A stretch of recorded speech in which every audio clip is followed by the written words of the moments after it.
तो 10,000 वर्ल्ड के पिछले एपिसोड में हमने देखा कि दो लोग साउटियान से उसके डिवाइन स्वॉर्ड्स को छीन लेते हैं, साथ ही साथ वह साउटियान को वहां पर कैद भी कर लेते हैं, जिससे वह बाद में उसे अपना स्पिरिचुअल पेट बना सके। अब जैसे ही लिन फेंग को इस बारे में पता चलता है, वह बहुत ही ज़्यादा परेशान हो जाता है, क्योंकि अगर किसी ने उसके द्वारा बनाए गए डिवाइन फ्लेम मार्क को साउटियान के सोल के ऊपर से मिटा दिया, तो साउटियान यहाँ पर सभी लोगों के लिए प्रॉब्लम क्रिएट कर सकता है। अब लिन फेंग को परेशान होते हुए देखकर मिस यांग उसे शांत करते हुए बोलती है, तुम्हें परेशान होने की कोई जरूरत नहीं। मेरे यांग फैमिली के लोग तुम्हारे स्पिरिचुअल पेट को ढूंढने में तुम्हारी मदद करेंगे, तो फिर हमें पहले यांग फैमिली की ओर चलना चाहिए। और अब हमें दिखाया जाता है कि लिन फेंग मिस यांग के साथ यांग फैमिली में आ चुका होता है। वहीं पर अब वह देखता है कि यांग फैमिली के पूरे टेरिटरी को एक बहुत ही ज़्यादा पावरफुल बैरियर से प्रोटेक्ट किया गया होता है। तभी वह छोटी लड़की आगे आते हुए बोलती है, उनके पास अब यहाँ पर बस 12,000 माइल्स की ही टेरिटरी बची हुई है, क्योंकि डीमंस लगातार उन पर अटैक करते हुए उनसे उनकी टेरिटरी को छीनने की कोशिश करते रहते हैं, जिससे वह अपने डीमन किंग को आज़ाद करवा सके। और उन्हीं डीमंस की वजह से उनके यांग फैमिली के सभी लोग बस इतने से ही एरिया में सिमट कर रह गए हैं। तभी लिन फेंग उस लड़की के पास आते हुए बोलता है, तुम्हें परेशान होने की कोई जरूरत नहीं, एक दिन तुम सभी लोग इन सभी डीमंस को जान से मार दोगे, जिसके बाद तुम इस फॉरबिडन एरिया से बाहर भी जा पाओगे। यह सुनते ही वह लड़की खुश होते हुए बोलती है, एक बार हमारे एंसेस्टर ने हमसे कहा था कि एक दिन दूसरी दुनिया से एक बहुत ही ज्यादा पावरफुल इमॉर्टल यहाँ पर आएगा, जो इन सभी डीमंस को मारकर हमें यहाँ से आजाद कराएगा। तभी लिन फेंग बोलता है, क्या पता तुम्हारे एंसेस्टर की बात बिल्कुल सच हो, पर मैं तो यहाँ पर यही कहूँगा कि किसी दूसरे पर्सन के ऊपर निर्भर रहने के बजाय तुम्हें अपनी पावर को बढ़ाने में ध्यान देना चाहिए, जिससे तुम खुद इन सभी डीमंस को मारकर यहाँ से बाहर निकल सको। अब मिस यांग आगे बढ़ते हुए लिन फेंग को बताती है कि उनके इस टेरिटरी में 3 फैमिली के लोग रहते हैं। सबसे पहले आते हैं यांग फैमिली के लोग, फिर आते हैं क्वेन फैमिली के लोग, और तीसरे नंबर पर है स्वॉर्ड लिनेज फैमिली के लोग। और हमारे इस टेरिटरी को डीमन से बचाने के लिए बहुत ही ज़्यादा पावरफुल बैरियर से प्रोटेक्ट किया गया है, जिस बैरियर के पार कोई भी नहीं जा सकता है, और सोल्जर्स 24 घंटे इसकी पहरेदारी करते रहते हैं। यह बोलते हुए वह अपने पास से एक टोकन निकालकर एक सोल्जर को दिखाती है, और अब वह लिन फेंग से बोलती है कि इस बैरियर के अंदर जाने के लिए उनके पास यह टोकन होना चाहिए, वरना वह लोग इस टेरिटरी में नहीं जा सकते हैं। अब मिस यांग का टोकन देखते ही वहां पर खड़ा सोल्जर बोलता है, प्रिंसेस फाइनली आप वापस आ ही गई। और अब वह अपनी पावर का यूज करते हुए उस फ्लाइंग शिप को उस बैरियर के अंदर ले लेता है, और अब वह मिस यांग के पास आते हुए उसे ग्रीट करता है। तभी मिस यांग आगे बढ़ते हुए बोलती है, ब्रदर यांगची, आखिर एंसेस्टर की हालत यहाँ पर कैसी है? यांगची बोलता है, एंसेस्टर की हालत तो अभी ठीक है, पर वह किसी बात को लेकर बहुत ही ज्यादा परेशान है। वह लड़की बोलती है, किस बात को लेकर? तभी यांगची उन्हें बताता है कि अचानक से थोड़ी देर पहले दूसरी दुनिया के कई सारे लोग हमारे फॉरबिडन एरिया में दाखिल हुए, जिनकी पावर बहुत ही ज्यादा इंटेंस थी, और उन्हीं लोगों के बारे में सोचकर एंसेस्टर यहाँ पर परेशान हो रही है। अब यह सुनते ही लिन फेंग सोचने लगता है, जरूर इन लोगों ने मैंगटियान और टाई सेक्ट के बाकी डिसाइपल्स की एनर्जी को सेंस किया होगा, क्योंकि मैं तो इस एरिया से बहुत ही ज़्यादा दूर था, तो यह लोग मेरी एनर्जी को सेंस नहीं कर सकते हैं। तभी यांगची लिन फेंग को देखते हुए बोलता है, आखिर आप दोनों के साथ यह पर्सन कौन है? तभी मिस यांग उसे लिन फेंग से इंट्रोड्यूस करवाते हुए बोलती है, ये सीनियर लिन फेंग है, और यह यहाँ पर रास्ता भटक गए हैं, और थोड़ी देर पहले कुछ डीमंस ने हम पर अटैक किया था, तब इन्होंने ही हमारी वहां पर जान बचाई, और अगर यह हमें नहीं बचाते तो हम लोग कभी भी सनफ्लावर पिल को लेकर वापस यहाँ पर नहीं लौट पाते। यह सुनते ही यांगची बोलता है, तो कहीं आप दोनों को ज्यादा चोट तो नहीं लगी, और क्या आपके पास मौजूद सनफ्लावर पिल सेफ है? तभी वह लड़की आगे बढ़ते हुए बोलती है, लिन फेंग ने उन सभी डीमंस को मारकर भगा दिया,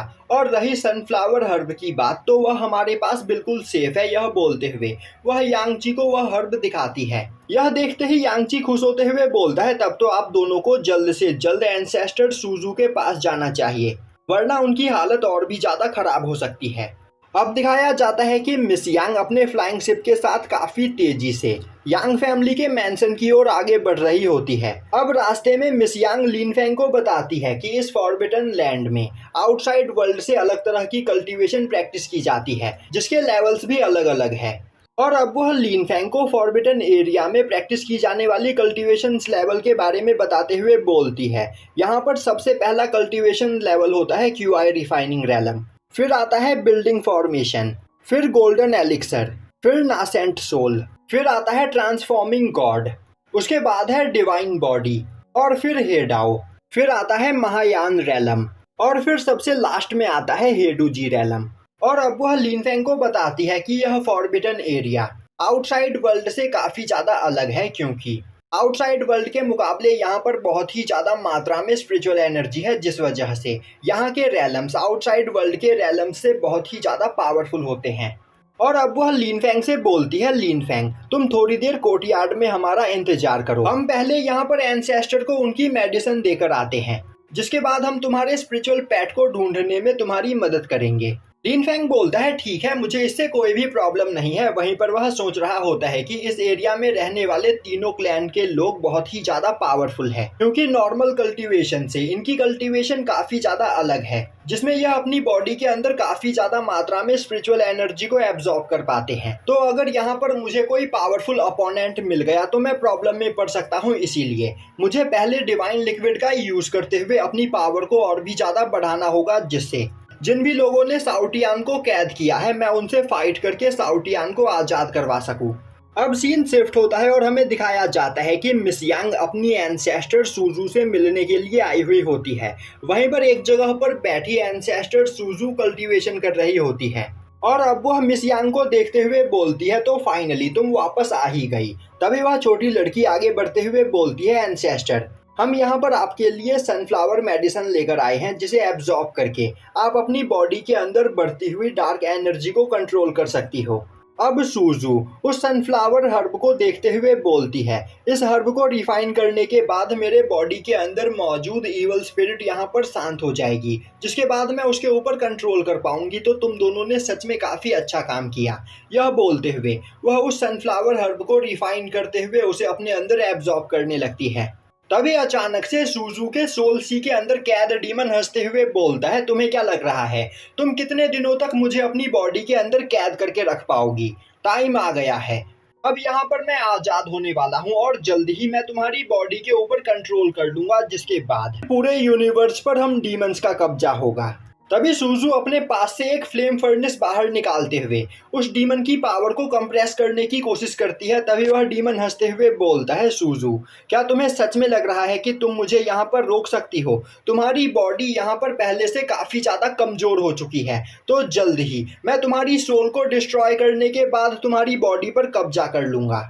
यह बोलते हुए वह सूजू के सोल के ऊपर लगातार अटैक करते हुए उसे घायल करने लगता है। तभी सूजू अपने पास से एक ट्रेजर को बाहर निकालते हुए अपने सोल सी के अंदर मौजूद उस डीमन के ऊपर अटैक करने की कोशिश करती है, पर तभी वह डीमन अपने द्वारा बनाए गए एक अंडे के अंदर घुस जाता है और अब वह हंसते हुए बोलने लगता है, जैसे ही मेरी पूरी पावर रिकवर हो जाएगी मैं इस एग के अंदर से निकलकर बाहर आऊंगा और तुम्हारी सोल को डिस्ट्रॉय कर दूंगा। यह सुनते ही सूजू उस ट्रेजर से उस एग को डिस्ट्रॉय करने की कोशिश करती है, पर काफी पावरफुल अटैक करने के बावजूद वह उस एग का कुछ नहीं बिगाड़ पाती है।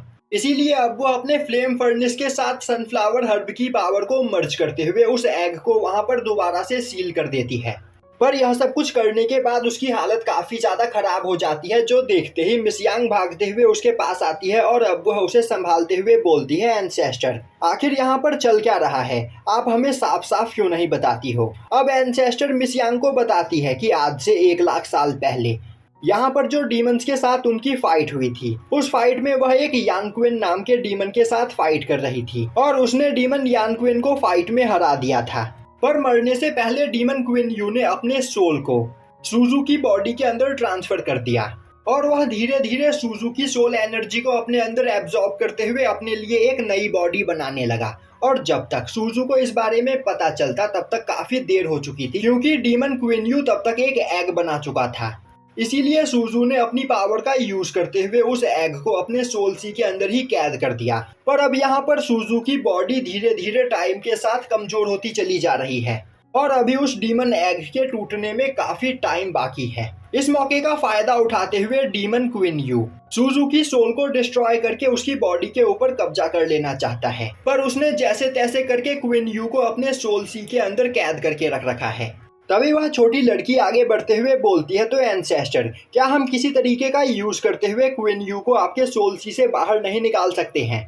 सूजू बोलती है, नहीं, यह करने का कोई भी तरीका नहीं है, बस हमें यहाँ पर भविष्यवाणी के हिसाब से उस इमॉर्टल के यहाँ पर आने का इंतजार करना है, क्योंकि वही इमॉर्टल सभी डीमंस को मारने के बाद हमें आज़ाद करवाएगा। और अगर टाइम रहते वह इमॉर्टल यहाँ पर नहीं आ पाया तो डीमन क्वीन यू मुझे मारकर या तो मेरी बॉडी के ऊपर कब्जा कर लेगा, या फिर वह अपनी नई बॉडी के साथ एक नए डीमन किंग के रूप में हमारी यांग फैमिली को डिस्ट्रॉय करके पूरे यूनिवर्स के ऊपर कब्जा करने की कोशिश करेगा। यह सुनते ही वह लड़की परेशान हो जाती है और बोलने लगती है, एंसेस्टर, क्या आपको सच में लगता है कि वह इमॉर्टल यहाँ पर आने वाला है? क्योंकि पिछले 70,000 सालों से हमारी यांग फैमिली यहाँ पर कैद है। पर एंसेस्टर सूजू बिना कुछ बोले वहाँ पर दोबारा से अपनी कल्टीवेशन करने लगती है। दूसरी ओर हमें उस ओल्ड मैन को दिखाया जाता है जिसने साउटियान से उसके डिवाइन स्वॉर्ड्स को छीन लिया होता है। वह एक जगह पर बैठकर उन सभी डिवाइन स्वॉर्ड्स के ऊपर कंट्रोल करने की कोशिश कर रहा होता है, पर काफी ज्यादा कोशिश करने के बाद भी वह उन डिवाइन स्वॉर्ड्स के ऊपर कंट्रोल नहीं कर पाता है। तभी डिवाइन ड्रैगन बाहर आते हुए बोलता है, बेवकूफ ओल्ड मैन, तुझे क्या लग रहा है तू इतनी आसानी से मुझे कंट्रोल कर सकता है? चाहे कुछ भी क्यों ना हो जाए, हम में से कोई भी तुझे अपना मास्टर नहीं मानेगा। यह सुनते ही वह ओल्ड मैन गुस्से में एक तिलिस्मन का यूज करते हुए डिवाइन ड्रैगन के सोल को वहां पर टॉर्चर करने लगता है। यह देखते ही डिवाइन ड्रैगन चिल्लाते हुए बोलता है, तू बस देखता जा, जैसे ही मेरे असली स्वॉर्ड मास्टर को इस बारे में पता चलेगा वह तुझे काफी दर्दनाक मौत देंगे। यह सुनते ही वह ओल्ड मैन हंसते हुए बोलता है, मैं यहाँ पर इतना ज्यादा पावरफुल हूँ कि रियल गॉड्स के अलावा मेरा कोई भी कुछ भी नहीं बिगाड़ सकता है। यह बोलते हुए वह काफी देर तक उन सभी डिवाइन स्वॉर्ड्स को टॉर्चर करता है, पर इसके बावजूद जब वह उन पर कंट्रोल नहीं कर पाता है तो वह उन्हें दोबारा से अपने स्पिरिचुअल बॉटल के अंदर रख लेता है और बोलता है, बस एक बार मैं इन तीनों डिवाइन स्वॉर्ड के ऊपर कंट्रोल कर लूँ, तब मेरी पावर भी एक रियल गॉड के बराबर हो जाएगी, जिसके बाद मेरे सामने खड़े होने की किसी की भी हिम्मत नहीं होगी और फिर इस पूरे एरिया पर मेरा कब्जा होगा। तभी उसका ग्रैंडसन भागते हुए उसके पास आता है और बोलता है, ग्रैंडफादर, मिस यांग और मिस युंग वापस लौट आए हैं, साथ ही साथ इस बार वह अपने साथ दूसरी दुनिया के किसी इमॉर्टल को भी अपने साथ लेकर आए हैं।